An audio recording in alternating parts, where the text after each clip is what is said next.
Hello friends, इस video में हम बाईवीकली कॉन्टेस्ट 114 की सेकंड प्रॉब्लम डिस्कस करेंगे। प्रॉब्लम का नाम है minimum number of operations to make array empty. इस प्रॉब्लम में आपको एक इंटीजर एरे दिया हुआ है जिसमें सारे पॉजिटिव इंटीजर्स हैं। आप इसमें दो टाइप के ऑपरेशन परफॉर्म कर सकते हो। आप कोई भी दो एलिमेंट चुनो जिनकी वैल्यू सेम हो और उनको डिलीट कर दो, या फिर आप थ्री एलिमेंट्स चुनो जिनकी वैल्यू सेम हो और उनको डिलीट कर दो। इस तरह से आपको एरे को एम्प्टी करना है और मिनिमम नंबर ऑफ ऑपरेशंस में एम्प्टी करना है। और अगर एम्प्टी करना पॉसिबल ना हो तो उस केस में आपको -1 रिटर्न करना है। जैसे हमें यहाँ पर ये एरे दिया हुआ है, इसमें हमारे टू की फ्रीक्वेंसी कितनी है, 4 है। तो हम इनको कैसे रिमूव कर सकते हैं, टू के पेयर में पहले इस पेयर को रिमूव कर दें, फिर इस पेयर को रिमूव कर दें। हमारे टू ऑपरेशन हो गए। हमारे थ्री कितने दिए, थ्री दिए, तो हम इन तीनों को एक साथ रिमूव कर सकते हैं। हमें एक और ऑपरेशन लगा। फिर हमारे फोर कितने, टू है, तो हमें एक और ऑपरेशन लगेगा जिसमें हम फोर को रिमूव कर देंगे। टोटल ऑपरेशन में फोर लगेंगे तो हम फोर रिटर्न कर देंगे। अगर हम ये एग्जांपल देखें, 2 1 2 2 3 3, इसमें हमारे टू की फ्रिक्वेंसी कितनी है, थ्री है, तो इसको रिमूव करने के लिए हमें एक ऑपरेशन लगेगा। थ्री की फ्रिक्वेंसी टू है, इसको रिमूव करने के लिए एक ऑपरेशन लगेगा। वन की फ्रिक्वेंसी वन है और हमारे पास ऑपरेशन क्या थे, आइधर हम दो एलिमेंट एक साथ रिमूव करें या फिर तीन एलिमेंट एक साथ रिमूव करें सेम वैल्यू के। लेकिन वन तो सिंगल टाइम आ रहा है, तो इसको हम कभी भी रिमूव नहीं कर पाएंगे, तो हमारा एरे एम्प्टी नहीं हो पाएगा। इसलिए हमें क्या रिटर्न करना है, -1। तो इस एग्जांपल से हमें क्या ऑब्जर्वेशन मिलती है कि अगर हमारे किसी भी एलिमेंट की फ्रीक्वेंसी वन है तो उसको हम रिमूव नहीं कर सकते। और साथ में आप देखोगे, अगर वन के अलावा कोई भी फ्रीक्वेंसी हो, जैसे टू हो, थ्री हो, फोर हो, फाइव हो, आप इनको टू और थ्री की कॉम्बिनेशन बनाकर हमेशा रिमूव कर ही सकते हो। जैसे मैं सेवन फ्रीक्वेंसी लूँ तो इसमें कैसे रिमूव कर सकता हूँ, 2 + 2 + 3, पहले दो को रिमूव कर दूँ, फिर दो को रिमूव कर दूँ, फिर थ्री एलिमेंट्स को एक साथ रिमूव कर दूँ, तो बाकी सबको मैं टू और थ्री का कॉम्बिनेशन बनाकर रिमूव कर सकता हूँ। और हमारे कॉन्स्टेंट्स क्या दिए हुए हैं, हमारे एरे की लेंथ 10⁵ यहाँ तक हो सकती है। यानी कि हमें O ऑफ n या फिर n log n इस टाइप का कोई सॉल्यूशन देखना होगा। नाउ हमें ऑपरेशंस क्या दिए कि हम दो एलिमेंट को एक साथ रिमूव कर सकते हैं या फिर थ्री एलिमेंट्स को एक साथ रिमूव कर सकते हैं। अगर फ्रीक्वेंसी सिंगल है तो हमने देखा कि पॉसिबल ही नहीं है रिमूव करना, और हमें केवल सेम वैल्यू के एलिमेंट इनको ही एक साथ रिमूव कर सकते हैं।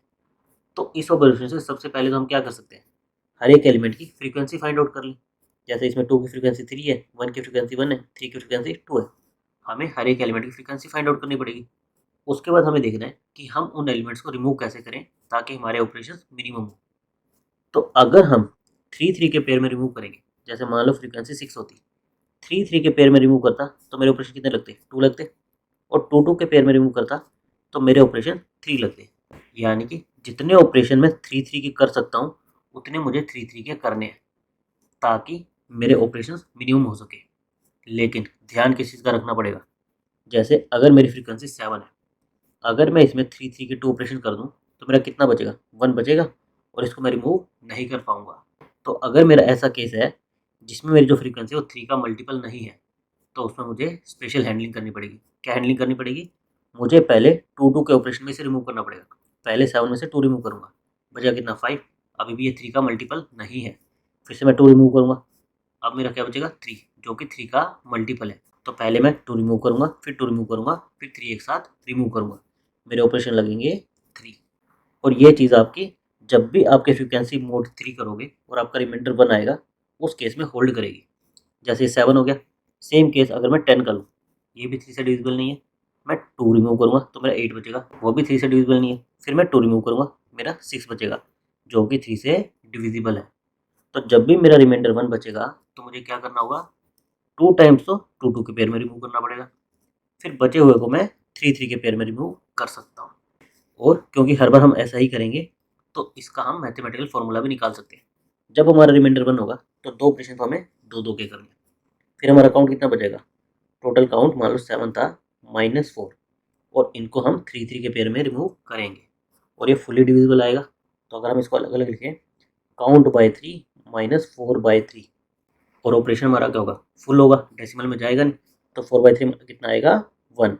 तो हमें रिमेनिंग ऑपरेशन कितने लगे, काउंट बाय थ्री -1, और दो ऑपरेशन हमें क्या लगे थे, टू टू के पेयर में रिमूव करने के, तो काउंट बाय थ्री -1 + 2, यानी कि वन रिमाइंडर केस में हमें टोटल ऑपरेशन कितने लगेंगे, काउंट बाय थ्री +1, इतने हमें ऑपरेशन लगेंगे। सिमिलरली अगर हमारी फ्रीक्वेंसी एट होती, यानी कि 3 से डिवाइड करने पर हमारा रिमाइंडर 2 बच रहा होता। तो उस केस में हमें क्या करना पड़ता, पहले तो 2 का एक पेयर रिमूव करना पड़ता, फिर हम बचे हुए को 3 के पेयर में रिमूव कर सकते थे। हर बार हम ये कर सकते हैं, एक जैसे ही 2 का रिमूव कर देंगे तो बचा हुआ 6 हमारा 3 से डिविजिबल होगा, तो हम बचे हुए को 3 के पेयर में रिमूव कर सकते हैं।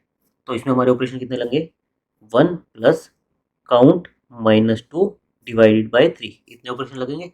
अगेन हम इनको सेपरेट करें, काउंट बाय 3 -2/3, क्योंकि हमारा डेसिमल में जाएगा नहीं, होल ऑपरेशन है, तो ये वैल्यू क्या हो जाएगी, 0।